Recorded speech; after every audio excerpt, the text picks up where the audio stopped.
Halo, selamat sore dari studio Eko Nugroho. Apa kabar? Ini merupakan episode terakhir dari Working as Visual Artist sebagai rangkaian program berbagi pengalaman, berbagi ilmu, berbagi semangat, dan juga berbagi semangat juga buat saya selama situasi wabah ini ya COVID-19 ini. Di hari ini saya akan live drawing.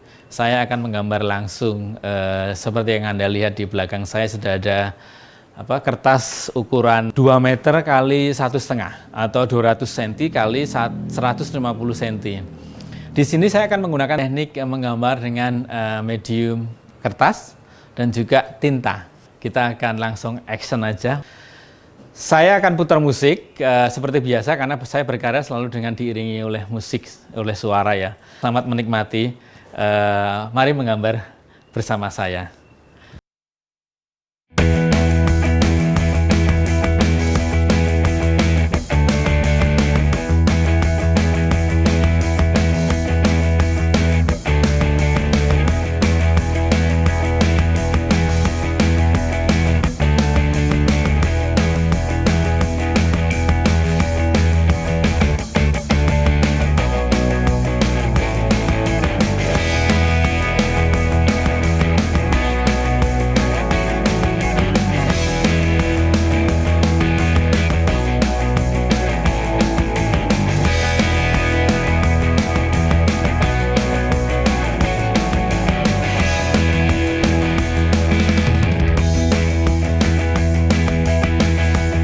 Ini adalah bagian dari semacam basic setengah jam tadi saya menghasilkan ini, tapi nanti di next step berikutnya adalah detail, lebih kepada nanti ada isian daripada global ini, ada patternnya, ada motifnya, ada isiannya ya yang ada di bentuk figur ini nantinya. Jadi sebelum kita masuk ke pertanyaan, saya akan sedikit memberikan penjelasan secara simpel ya. Kali ini adalah aksi live drawing ya, drawing. Jadi sebenarnya drawing itu sifatnya masih seni rupa ya, masih visual, masih satu keluarga dengan fine art, masih satu keluarga dengan melukis dan seni visual atau seni rupa lainnya. Cuma drawing ini sifatnya adalah yang bisa kita tandai adalah mediumnya, rata-rata mediumnya kertas. Yang kedua unsurnya adalah garis. Jadi drawing ini banyak mengandung unsur garis sebenarnya.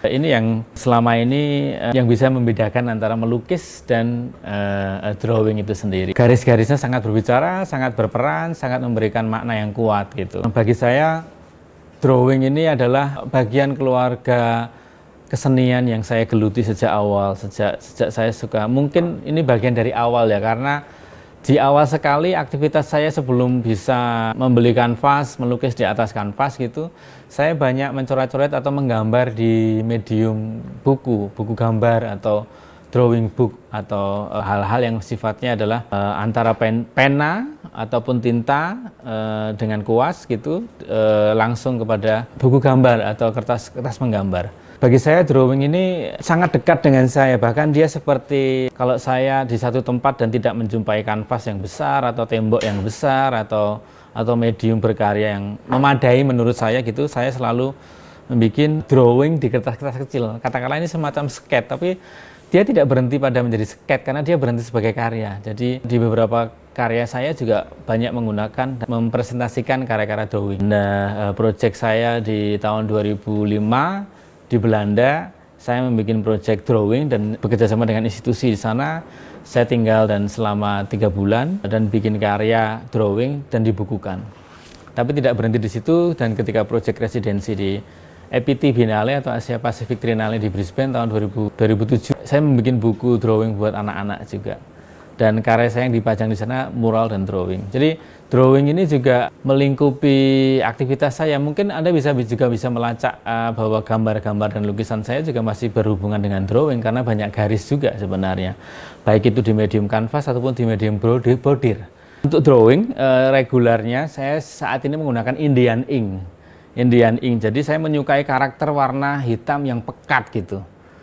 Kadang juga menggunakan Chinese ink, tapi sekarang ini sedang banyak menggunakan Indian ink. Dan untuk pewarnanya menggunakan Ecolin. Ikaulin ini adalah tinta berwarna. Jadi yang kalian lihat yang saya bikin tadi itu sebenarnya sudah tinta, jadi sudah berwarna. Jadi saya banyak menggunakan tinta warna. Jadi saya tinggal menggoreskan dan mencampurkannya.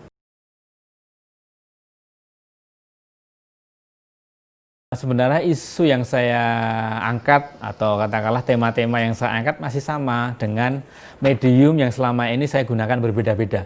Jadi isunya tidak terpecah menjadi misalnya lukisan ini isunya A, drawing isunya B, bordir isunya C, enggak. Jadi tema dan isunya masih sama, cuma mediumnya berbeda. Intinya medium ini hanya berperan sebagai keputusan pelampiasan final untuk ide-ide dan karakter berkarya saya gitu. Di situ ada bordir, lukisan, patung, batik, drawing, mural, wayang, dan seterusnya. Isu atau tema yang saya angkat adalah saya menyukai peristiwa sebuah demokrasi yang berkembang saat ini yang ada di Indonesia sebenarnya. Karena saya adalah generasi yang mengalami dua hal di antara reformasi dan setelah reformasi.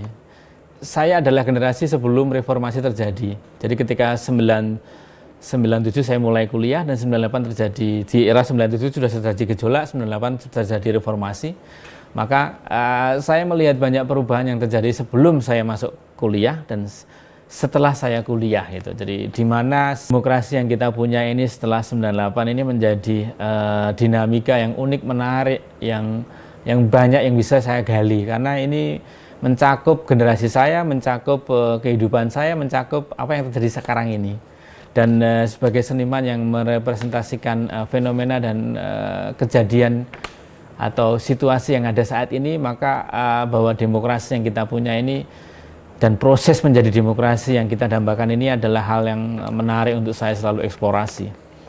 Jadi banyak hal-hal yang menjadi satir atau kritik atau apapun itu dari sisi ekonomi, dari sisi politik, dari sisi sosial, dari sisi kesenian itu pun sendiri.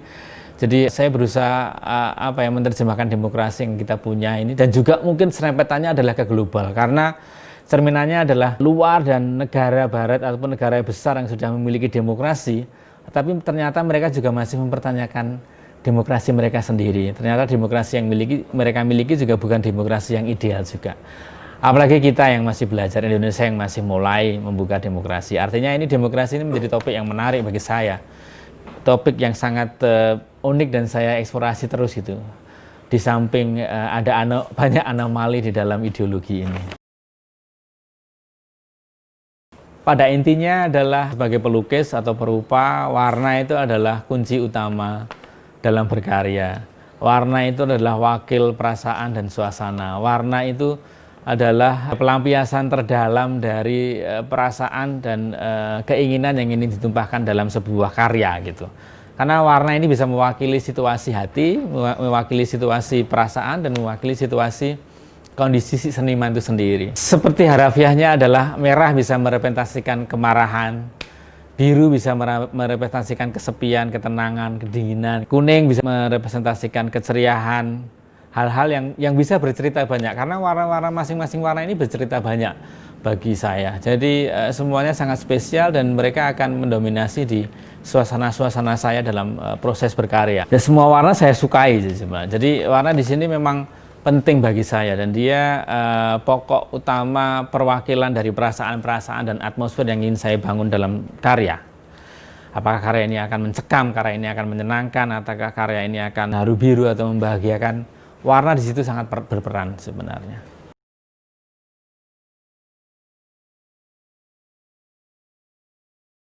Susah kalau dibilang seniman itu dibilang suluh rajin itu susah. Rajin apa dulu gitu. Seniman itu hanya mengandalkan instingnya untuk tetap semangat berkarya sih, moodnya gitu ya. Karena nilai-nilai yang terkandung dalam aktivitas berkeseniannya adalah berbasis pada bagaimana dia mendapatkan suasana itu, bagaimana dia mendapatkan cita rasa mood atau katakanlah kebahagiaan itu untuk mewujudkan sebuah karya. Serajin apa ketika dia mood bisa setiap hari bekerja dan berkarya. Ketika dia tidak mood, ketika dia tidak ingin berkarya, tidak akan berkarya dengan durasi yang lama. Nah ini sebenarnya kalimat rajin ini harus dibentuk, harus dididik, harus dimulai gitu. Rajinnya adalah misalnya begini, kita tidak melulu harus selalu rajin untuk bikin karya setiap hari. Bisa dimulai misalnya kita bangun pagi, sebelum beraktivitas kerja, misalnya kerja jam 9 atau jam 8 ya. kita bangun jam 6. Mulai jam 6 itu membersihkan diri mungkin dan menggambar. Kalau ini membicarakan tentang melukis atau menggambar ya. Lakukan itu 2 jam sebelum kamu berangkat bekerja misalnya gitu. Bagus lagi kalau kalian teman-teman tidak bekerja atau nganggur lah, tapi tetap berkesenian gitu. Nah itu punya waktu yang lama, tetapi harus disiplin, harus dibentuk. 2-3 jam sehari itu untuk menghadapi sebuah medan kosong atau menyelesaikan gambar atau lukisan itu penting. Karena itu didikan atau disiplin yang kita harus punya. Dan ini yang nanti akan membentuk karakter kita tentang, ya akan ada banyak karya yang kita munculkan dan serajin apa yang Anda maksud. Nah kerajinan itu sebenarnya juga dibentuk dari kita sendiri. Meskipun hanya 2 jam sehari, itu penting. Karena sekali lagi saya bilang, yang selalu saya bilang adalah 100% rutinitas kehidupan kita, aktivitas kita, sisakan 20% itu untuk berkarya, karyamu. Karena itu tabungan, kita nggak pernah tahu. Kamu membutuhkan tabungan, nah kamu menabung karya di 20% waktu hidupmu dalam keseharianmu gitu. 80% kalian gunakan untuk bekerja, sosialita dan seterusnya, tapi 20% gunakan untuk bikin karya. Itu penting. Dan saya bisa bilang itu rajin.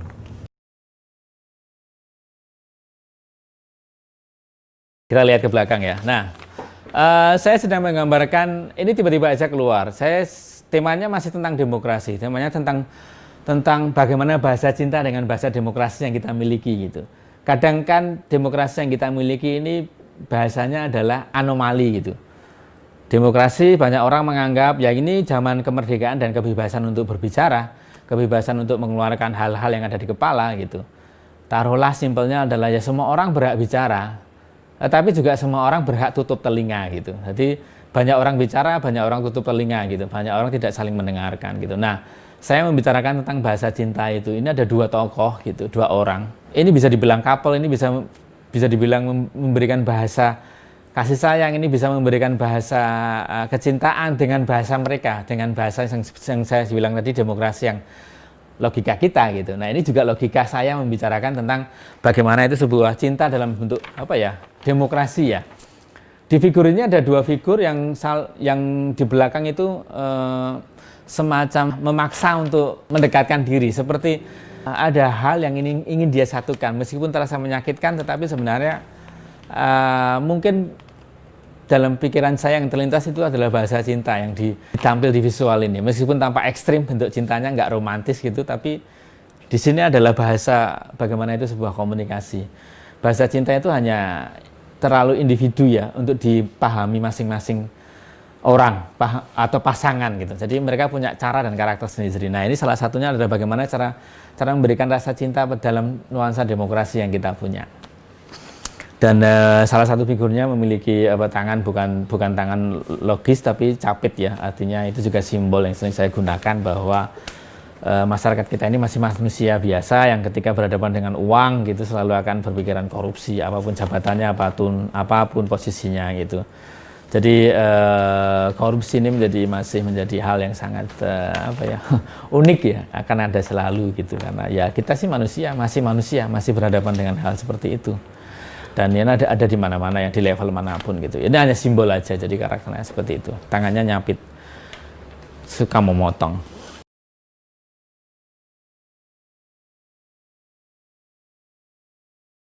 Ini menjadi penting juga karena kertas ini adalah musuh utama di negeri tropis ya. Jadi agak susah, agak riwil gitu untuk menyimpan karya drawing gitu. Minimal di rak kita, karena kita akan selalu berhadapan dengan jamur. Nah, itu akan selalu terjadi. Nah, triknya adalah karya yang sudah jadi, dia disimpan dalam dompet styrofoam. Jadi kalau kita punya styrofoam, beli styrofoam untuk dibikin semacam dompet besar yang bisa dimasukin karya drawing. Simpan di situ dan sisipkan ganti setiap 3 bulan silika gel. Itu akan lebih membuat awet karya kamu dalam penyimpanan. Tapi kalau karya kamu dipajang di frame, nah jangan lupa ketika sudah di frame, di belakang karya itu taruh styrofoam. Karena dia akan menghambat kelembaban yang ada dari tembok. Kalau lebih bagus lagi, memang ruangannya ber-AC dan kering gitu. Nah, ini adalah strategi gitu. Kertas yang dipakai ada saran khusus untuk keawetannya? Ya, macam-macam sih ya. Tentu semakin Anda bisa memilih kertas juga semakin Anda juga harus berhadapan dengan harga kan. Artinya di kita ini kertas yang bagus tetap masih impor, kertas yang memiliki durasi keawetannya panjang gitu dan acid free gitu. Acid free itu artinya kertas itu akan selamanya tetap berwarna yang sama dan dia bebas dari resiko jamur dan seterusnya. Meskipun tidak ya, karena tidak bersentuhan dengan jamur, tetapi dia punya durasi yang lebih lama bertempur dengan jamur dan warnanya tidak menguning kalau dia kertas putih. Dia acid free ya. Tetapi juga dengan kapasitas kita ya, sebenarnya kertas apapun itu menarik gitu buat saya. Jadi murah, mudah, meriah itu. Memang di era saya sekarang ini memilih, artinya saya harus secara profesional memilih kualitas kertas ya. Tapi buat teman-teman yang baru mulai pengen drawing gitu, artinya ya gunakan kertas apapun dan simpan yang bagus yang seperti saya bilang di awal tadi.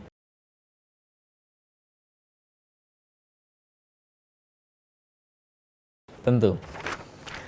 Saya adalah bagian dari masa lalu, bagian dari masa kecil saya. Jadi baik itu secara pengalaman, ide, dan visual.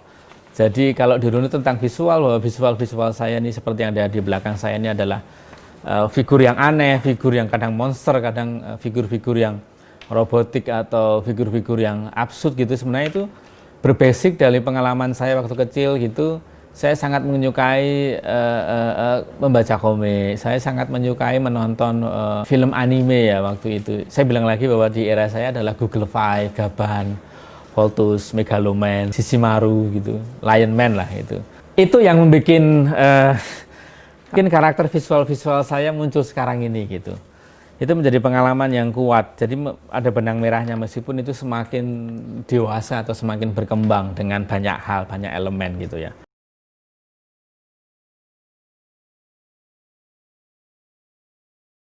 Memang ini salah satu proses yang agak sulit juga agak lama untuk mengatakan bahwa ketika berkarya itu oke, I'm done, aku selesai, aku finishing gitu. Karena kadang kalau karya itu masih ada di depan mata saya, itu akan selalu berkembang, saya tumbuh terus, kemudian ada banyak ide-ide yang muncul di kepala saya akan lukis lagi, saya akan gambar lagi, saya akan timpa lagi, saya akan kembangin lagi gitu.